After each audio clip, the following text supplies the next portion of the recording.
Om Shanti.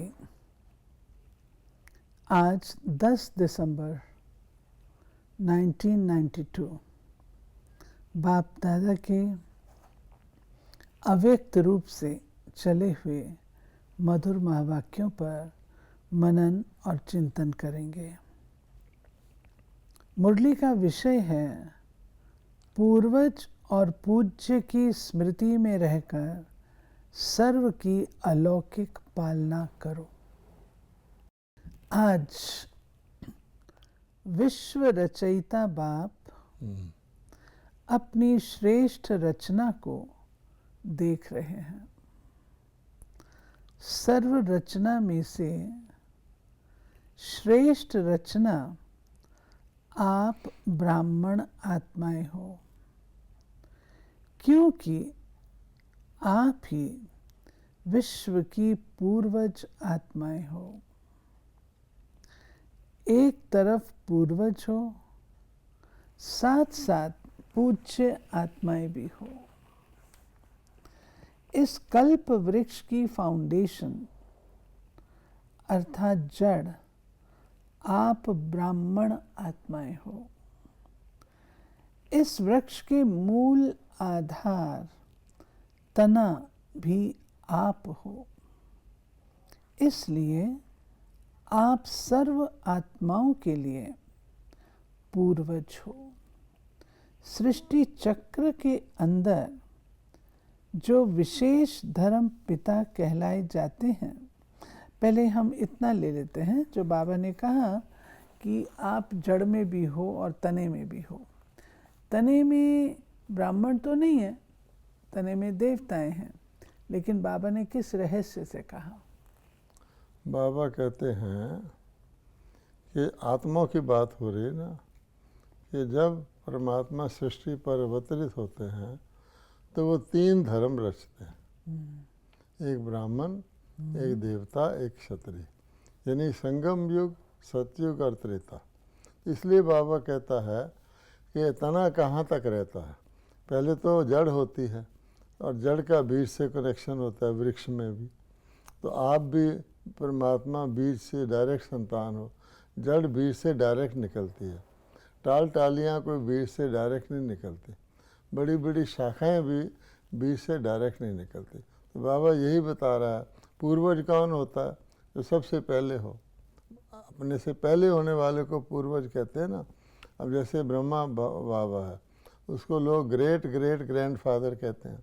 Grandfather भी पूर्वज होता है, उसके बाद ग्रेट ग्रैंडफादर और उससे भी ग्रेट ग्रैंडफादर। अर्थ क्या निकला कि ब्रह्मा बाबा जो है वो जड़ में है और जड़ में बैठा हुआ भी दिखाते हैं, और वो बड़ी बड़ी शाखाओं का भी पूर्वज है, यानी धर्म पिताओं का भी पूर्वज है। आगे आएगा। तो कहने का भाव ये है कि जड़ और तना भी हाफ ऑफ द ट्री होता है, अर्थात उसमें 2 युग होते हैं। अगर हमारा कल्पा ट्री का कोई चित्र देखेगा, साफ है कि देवता धर्म और क्षत्रिय धर्म, ये दोनों के दोनों भी तने में आते हैं। ब्रांचेस द्वापर से शुरू होती है, और पावन पवित्र भी जो वर्ण है, जिसको दैवी संपदा कहते हैं, वो कहाँ तक चलती है? त्रेता तक चलती है। उसके बाद फिर दूसरी संपदा शुरू होती है, जिसमें पवित्रता का ताज खत्म हो जाता है। उस हिसाब से कह रहे हैं। सृष्टि चक्र के अंदर जो विशेष धर्म पिता कहलाए जाते हैं, उन धर्म पिताओं को भी आप पूर्वज आत्माओं द्वारा ही बाप का संदेश प्राप्त होता है, जिस आधार से ही समय प्रमाण वो धर्म पिताएं अपने धर्म की आत्माओं प्रति संदेश देने के निमित्त बनते हैं। हम कहते हैं ना कि धर्म पिता मैसेंजर हैं। तो मैसेज कहाँ से लाए हो? तो ज़रूर पिछले कल्प में वो ब्राह्मणों के कॉन्ट्रैक्ट में आते हैं। अब ब्राह्मण उनको बाबा का मैसेज देते हैं। मैसेज सिंपल है कि अपने को आत्मा समझो और परमपिता परमात्मा को याद करो। ये सब के लिए कॉमन मैसेज है। इससे क्या होगा? तुम्हारे पिछले पाप दगत होंगे, तुम पावन बनेंगे। तो बाबा कहता है उनके भी तुम पूर्वज हो गए। जैसे हाँ। ब्रह्मा बाप ग्रेट ग्रेट ग्रैंडफादर है, तो ब्रह्मा के साथ आप ब्राह्मण आत्माएं भी साथी हो, तो हम भी ग्रेट ग्रेट ग्रेट पूर्वज हो गए ना। इसलिए आप पूर्वज आत्माएं गाई हुई हो। गीता में लिखा हुआ है कि कल्प की आदि में, शुरू में, कल्प शुरू होने से पहले ब्रह्मा जी ने यज्ञ रचा और प्रजा सहित रचा। वो कौन है प्रजा? जो ब्रह्मा बाबा के साथी बनते हैं, जिनको ब्राह्मण कहते हैं। पूर्वज आत्माओं का डायरेक्ट चाहे इनडायरेक्ट सर्व आत्माओं से कनेक्शन है। जैसे वृक्ष की सर्व टाल टालियों का संबंध जड़ से व तना से ज़रूर होता है, चाहे किसी भी धर्म की छोटी व बड़ी टाल टालियाँ हों, लेकिन संबंध स्वतः ही होता है। तो पूर्वज हुए ना, आधा कल्प राज्य अधिकारी बनने के बाद फिर पूज्य आत्माएं बनते हो। पूज्य बनने में भी आप आत्माओं जैसी पूजा और किसी भी धर्म की आत्माओं की नहीं होती। अब बाबा कहता है पूर्वज तो हो गए, जब द्वापर से भी दुनिया चलती है उस समय भी आपकी पूजा होती है। और पूजा सारे सबकी देख लो, किसी का दुनिया में धर्म पिता हो, कोई भी हो, उसका मान सम्मान होगा, उसका गायन पूजन नहीं होगा। इस तरह उसके आगे आके बड़े बड़े उसके टेम्पल बनाए हैं। ये आधा कल्प राज्य अधिकारी बनने के बाद फिर पूज्य आत्माएं बनते हो। आधा कल्प राज्य अधिकारी बनने के बाद फिर पूज्य आत्माएं बनते हो, इन पूजा शुरू होती है। पूज्य बनने में भी आप आत्माओं जैसी पूजा और किसी भी धर्म की आत्माओं की नहीं होती। जैसे आप पूज्य आत्माओं की विधि पूर्वक पूजा होती है, ऐसे कोई धर्म पिता की भी पूजा नहीं होती। अब आप देखिए कि धर्म पिता भी अपने अपने धर्म के पूर्वज हैं। बड़े बड़े जो धर्म पिता हैं उनके भी बड़े बड़े स्थान बनाए जाते हैं, यादगार बनाए जाते हैं, उनकी मूर्तियां भी बनाई जाती हैं। लेकिन जो आदि के देवी देवताओं के मंदिर बनाए जाते हैं उनमें और उसमें कितना फ़र्क है। वहाँ भी दर्शन के लिए लोग जाते हैं, लेकिन इतने बड़े बड़े आलीशान मंदिर, हीरे जड़ित मंदिर, जिसको कि भारत का सोमनाथ का मंदिर है जैसे प्राचीन, मोहम्मद गजनवी उसको कितनी बारी लूटा, ऊँट भरा भरा कर सोने चांदी हीरे ले गया। तो ऐसे मंदिर, और उसके अंदर फिर बाबा वो कहता है साधारण नहीं कि मूर्ति पड़ी है, उस मूर्ति को वस्त्र होते हैं। और किसी भी धर्म नेता की जो मूर्ति बनाते हैं, मेरा ख्याल किसी को वस्त्र नहीं बनाते, मूर्ति बना देते हैं। जैसे जीसस क्राइस्ट है, बुद्ध है, मोहम्मद साहब हैं। मुसलमान लोग तो मूर्ति भी नहीं बनाते, वो एक पत्थर रखते हैं। तो इनके रंगीन सुंदर वस्त्र, जेवरात, फिर रोज़ वस्त्रों को बदलना। इतना ही नहीं, जैसे कोई जीवित प्राणी होता है उसको विधिवत सुलाना, उसको विधिवत जगाना, उसको विधिवत स्नान कराना, उसको विधिवत भोग लगाना, फिर उसके विधिवत दर्शन करवाना, फिर उसके आगे कीर्तन गाना, लोग उनकी महिमा के कीर्तन गाना। तो ये बड़ी बात है। प्रसाद कुछ ना कुछ मूर्ति के आगे रखना और उसके बाद उसका प्रसाद बड़े श्रद्धा से स्वीकार करना, उनके चरणों का भी अमृत पावन समझ के पीना, ये इतनी शानदार। और गाजे बाजे बैंड और बहुत शानदार तरीके से सजाए जाते हैं। जब उनका दिन आता है तो कहने क्या है। तो ऐसी पूजा तो किसी की नहीं होती ना, शायद चेतन लोगों की भी नहीं होती किसी की। बाप के कार्य में जो आप ब्राह्मण साथी बनते हो, हाँ, उन्हों की भी देवता व देवी के रूप में विधि पूर्वक पूजा होती है। और कोई भी धर्म पिता के साथी धर्म की पालना करने वाली आत्माओं की विधि पूर्वक पूजा नहीं होती। गायन होता है, स्टैचू बनाते हैं, लेकिन आप जैसे पूज्य नहीं बनते। और बाबा कहता है कि आप तो डबल पूजे जाते हो, आपका आत्मा का रूप भी शालिग्राम के रूप में पूजा जाता है और आपके शरीरधारी रूप देवी देवताओं के रूप में पूजे जाते हैं। आपका गायन भी होता है तो पूजा भी होती है। गायन की विधि भी आप ब्राह्मण आत्माओं की सबसे न्यारी है। जैसे आप देव आत्माओं का गायन बहुत सुंदर रूप से कीर्तन के रूप में होता है, आरती के रूप में होता है, ऐसे अन्य आत्माओं का गायन इसी प्रकार से नहीं होता। ऐसे क्यों होता? और कितने मंदिर हैं देवी देवताओं के, देखा जाए तो इतने मंदिर हैं कि शायद ही कोई मोहल्ला होगा जहाँ उनका मंदिर न हो। जंगलों में भी जा कर के लोग उनके मंदिर बनाते हैं। और फिर बाबा कहता है कि नित्य प्रति होता है, यानी मंदिरों में लोग सुबह भी जाते हैं, शाम को भी जाते हैं दर्शन करें। इस प्रकार का पूजन और गायन किसी का नहीं होता। क्योंकि आप श्रेष्ठ रचना, पूर्वज और पूज्य हो। आदि आत्माएं, आप ब्राह्मण आत्माएं हो, क्योंकि आदि देव ब्रह्मा के सहयोगी श्रेष्ठ कार्य के निमित्त बने हो।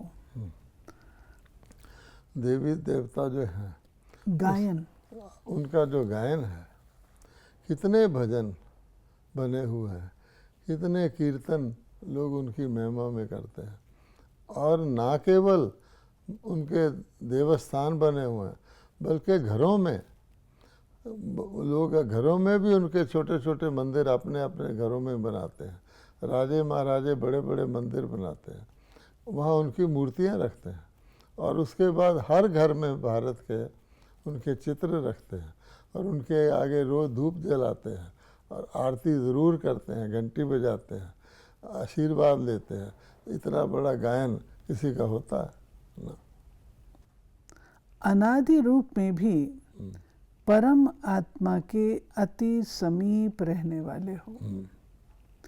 आत्माओं का जो चित्र दिखाते हो, उसमें सबसे समीप आत्माएं कौन सी दिखाते हो? उसमें आप हो। तो अनादि रूप में भी अति समीप हो। परम धाम में जब आत्माएं रहती हैं, जैसे वृक्ष होता है धरती पर, तो वृक्ष में पहले पत्ते होते हैं, तना होता है, फिर बाद में बड़ी बड़ी शाखाएं होती हैं, फिर छोटी, तो नंबर वाइज होता है ना। और आयु भी जो है सबसे ज़्यादा किसकी होती है वृक्ष में? जड़ से होती है।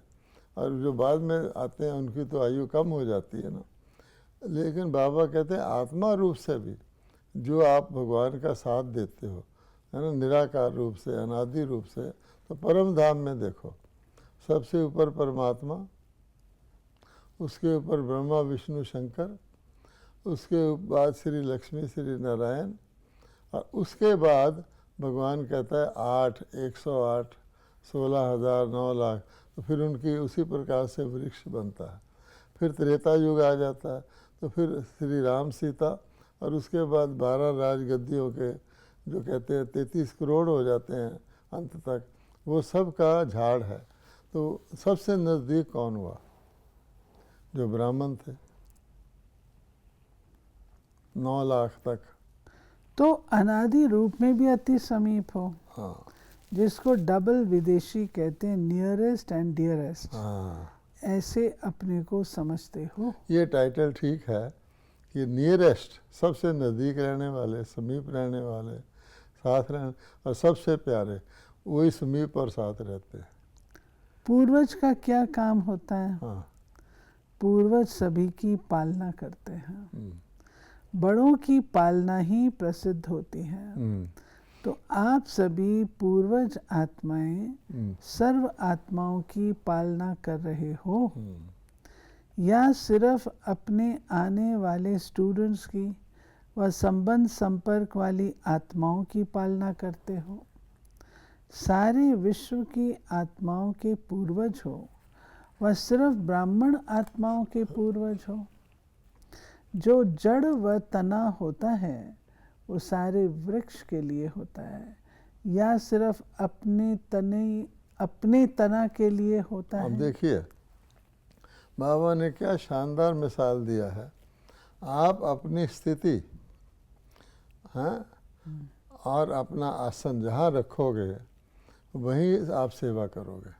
अगर आपने ये समझ लिया कि मैं क्रिश्चियन धर्म का क्राइस्ट हूँ जो था, तो वो अपनी ब्रांच की ही पालना करेगा, सारे क्रिश्चियंस की पालना करेगा, जितना उसकी ब्रांच बढ़ेगी पालना करेगा। और वो अपनी ब्रांच को ही सीधा करके क्रिसमस ट्री बनाते हैं, उसमें जड़ नहीं होती क्योंकि ब्रांच है। अच्छा, और अगर आपने अपने आप को अब संगम पर भी मान लिया कि मैं मान लो दिल्ली जोन का हूँ, तो मेरे दिमाग में क्या रहेगा, मैंने दिल्ली जोन की पालना करती है। और कहीं जगह भिन्न भिन्न क्षेत्रों का वर्णन हो रहा होगा, तो मैं अपने आप को दिल्ली जोन का रिप्रेजेंटेटिव कहूँगा। अच्छा, जो कहेंगे कि नहीं हम तो भारतवासी हैं, हम सारे भारत की सेवा करेंगे, नीचे आ जाओ तो कहेगा मैं अपना सेंटर या अपने सिटी की सेवा करूँगा, मैं अपना कोई बड़ा रिट्रीट सेंटर उसका हूँ। तो उसके बुद्धि में जब ये है तो उसकी जो भावनाएं निकलेंगी, जो पालना निकलेगी, ज्ञान से पालना हो, गुणों से, उन्हीं की करेगा। अच्छा, बाबा कहता है चक्रवर्ती जो होता है वही चक्रवर्ती राजा बनता है। चक्रवर्ती का ये मतलब तो नहीं है कि मैं उठकर सारे विश्व का चक्कर लगाना शुरू कर दूं। जैसे गणेश और कार्तिक की कहानी सुनाते हैं, भगवान ने कहा जो सारा विश्व भ्रमण करके आएगा वो मेरा प्राइज़ पाएगा। गणेश तो बैठा रहा और वो चल पड़ा सचमुच। और गणेश ने जब वो वापस आ रहा था शिव जी का ही चक्कर लगा लिया क्रेटर का। तो कहने का भाव ये है कि जब हम अपने आप को जड़ में रखेंगे, कोई भी ब्राह्मण बाबा का बच्चा अपने आप को जड़ में रखेगा, अपने आप को पूर्वज मानेगा, तो उसकी पालना नेचुरली, क्योंकि ये स्पिरिचुअल पालना है, सूक्ष्म पालना है, वो नेचुरली सारे वृक्ष को जाएगी। कहते हैं ना, वृक्ष के जड़ में आप एक गिलास पानी डाल दोगे तो सारे वृक्ष को आखिरी पत्ते तक जाएगा।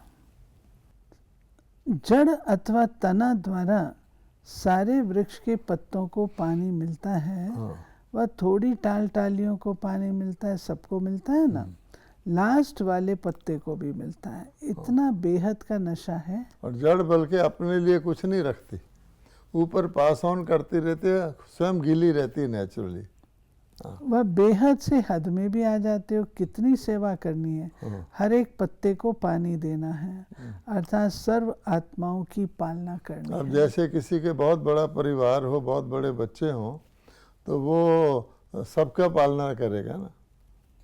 किसी भी धर्म की आत्माओं को मिलते हो व देखते भी हो तो हे पूर्वज आत्माएं, ऐसे अनुभव करती हो ये सब आत्माएं हमारे ग्रेट ग्रेट ग्रैंडफादर की वंशावली हैं। हम ब्राह्मण आत्माएं भी मास्टर ग्रेट ग्रेट ग्रैंडफादर हैं, अर्थात पूर्वज हैं। ये सब हमारे हैं, वह सिर्फ ब्राह्मण आत्माएं हमारी हैं। जब भाई भाई कहते हैं तो आप पूर्वज आत्माएं बड़े भाई अर्थात बाप समान हो। इस स्मृति को ही प्रैक्टिकल लाइफ में अनुभव करना है और कराना है। आप सभी पूर्वज आत्माओं की पालना का स्वरूप क्या है? लौकिक जीवन में भी पालना का आधार क्या होता है? पालना करना अर्थात किसी को भी शक्तिशाली बनाना। माँ होती जैसे माँ। किसी भी विधि से, साधन से पालना द्वारा शक्तिशाली बनाते, चाहे भोजन द्वारा, चाहे पढ़ाई द्वारा। लेकिन पालना का प्रत्येक स्वरूप आत्मा में शक्ति, शरीर में शक्ति आती है। तो पालना का प्रत्येक स्वरूप हुआ शक्तिशाली बनाना। आप पूर्वज आत्माओं के पालना की विधि क्या है? अलौकिक पालना का स्वरूप है स्वयं में बाप द्वारा प्राप्त हुई सर्व शक्तियाँ अन्य आत्माओं में भरना। जिस आत्मा को जिस शक्ति की आवश्यकता है उसकी उस समय उस शक्ति द्वारा पालना करना, ऐसी पालना करने आती है। पूर्वज तो हो ना, सभी पूर्वज हैं या कोई कोई विशेष आत्माएं पूर्वज हैं? तो पूर्वजों को पालना करनी आती है ना? सिर्फ सेंटर की पालना करते हो या सारे विश्व की आत्माओं की पालना करते हो? बाबा ने कितना क्लियर किया। ये ब्राह्मणों के बीच में भी कई कहते हैं कि बड़ी बड़ी दादियाँ वो पूर्वज हैं, हम तो छोटे हैं, हम तो बच्चे हैं। नहीं, ब्राह्मण कुल सारा ही पूर्वज है, ये ध्यान रखना है। सिर्फ प्रवृत्ति की पालना करते हो या विश्व की पालना करते हो? वर्तमान समय आप पूर्वज आत्माओं की पालना की सर्व आत्माओं को आवश्यकता है। समाचार तो सब इंटरेस्ट से सुनते हो कि क्या क्या हो रहा है, क्योंकि अयोध्या की घटना के बाद कई स्थानों से हिंसा के समाचार में, लेकिन पूर्वज आत्माओं ने समाचार सुनने के बाद सर्व की पालना की। अशांति के समय आप पूर्वज आत्माओं का और विशेष कार्य स्वतः ही हो जाता है।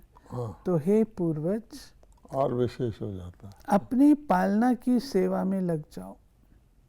जैसे अशांति के समय विशेष पुलिस व मिलिट्री समझती है, ये हमारा कार्य है, अशांत को शांत करना। ऑर्डर द्वारा पहुंच जाते हैं और ऐसे टाइम पर विशेष अटेंशन से अपनी सेवा के लिए अलर्ट हो जाते हैं। आप सबने हलचल का समाचार तो सुना, लेकिन सेवा में अलर्ट हुए व सुनने का ही आनंद लिया। अपना पूर्वजपन स्मृति में आया। सभी आत्माओं की शांति की शक्ति से पालना की, या यही सोचते रहे यहाँ ये हुआ वहाँ ये हुआ? विशेष आत्माओं की ऐसे समय पर सेवा की आवश्यकता है। अपनी वृत्ति द्वारा, मनसा शक्ति द्वारा विशेष सेवा की, व जैसे विधि पूर्वक याद में रहते हो, सेवा करते हो, उसी रीति किया। यानी नॉर्मल सेवा की, या जैसे इमरजेंसी होती है कोई, बाबा ने बताया ना, हाँ। ऑर्डर से पुलिस मिलिट्री पहुंच जाती है। हमें ऑर्डर नहीं, हमें तो श्रीमती है, एक्स्ट्रा सेवा की। आप रूहानी सोशल वर्कर भी हो, तो रूहानी सोशल वर्कर ने अपनी विशेष एक्स्ट्रा सोशल सेवा की। इतनी अपनी जिम्मेवारी समझी, या प्रोग्राम मिलेगा तो करेंगे, ऐसे समय पर सेकंड में अपनी सेवा पर अलर्ट हो जाना चाहिए। यही आप पूर्वज आत्माओं की जिम्मेवारी है। अभी भी विश्व में हलचल है, और ये हलचल तो समय प्रति समय बढ़नी ही है। आप आत्माओं का फर्ज है ऐसे समय पर आत्माओं में विशेष शांति की, सहन शक्ति की हिम्मत भरना। लाइट हाउस बन सर्व को शांति की लाइट देना। समझा क्या करना है? अभी अपनी जिम्मेवारी व फर्ज अदाई तीव्र गति से पालन करो, जिससे आत्माओं को रूहानी शक्ति की राहत मिले। जलते हुए दुख की अग्नि में शीतल जल भरने का अनुभव करें। ये फर्ज अदाई कर सकते हो, दूर से भी कर सकते, या जब सामने आएंगे तब करेंगे। कर तो रहे हो, लेकिन अभी और जैसे हलचल तेज होती जाती है, आपकी सेवा भी और तेज हो। समझा पूर्वजों की पालना क्या है? ऐसे नहीं, पूर्वज हैं लेकिन पालना नहीं कर सकते। पूर्वज का काम ही है पालना द्वारा शक्ति देना। श्रेष्ठ शक्तिशाली स्थिति द्वारा परिस्थिति को पार करने की शक्ति अनुभव कराओ। अभी भी है कि कईयों के मन में ये आ जाता, हम पूर्वज हैं, हमारी पालना करो। ये भी बाबा कहता है, तो समझते हैं जो यंगर जनरेशन है, जैसे दुनिया के अंदर जवान लोग अपने बुजुर्गों की पालना करते हैं, अब हम पूर्वज हैं, हमारी पालना करो। चारों ओर के सर्व आदि देव ब्रह्मा के मददगार आदि आत्माओं को सर्व आत्माओं के फाउंडेशन पूर्वज आत्माओं को सदा सर्व आत्माओं प्रति बेहद सेवा की श्रेष्ठ वृत्ति रखने वाली आत्माओं को, सर्व रूहानी सोशल सेवाधारी आत्माओं को बाप दादा का याद, प्यार और नमस्ते। तो ये थी मीठे बाबा की आज की मुरली। बाबा ने पालना का तरीका बताया, स्वयं को पूर्वज और पूज्य समझो और आत्माओं के प्रति जो जिम्मेवारी है पालना की, उसे निभाओ।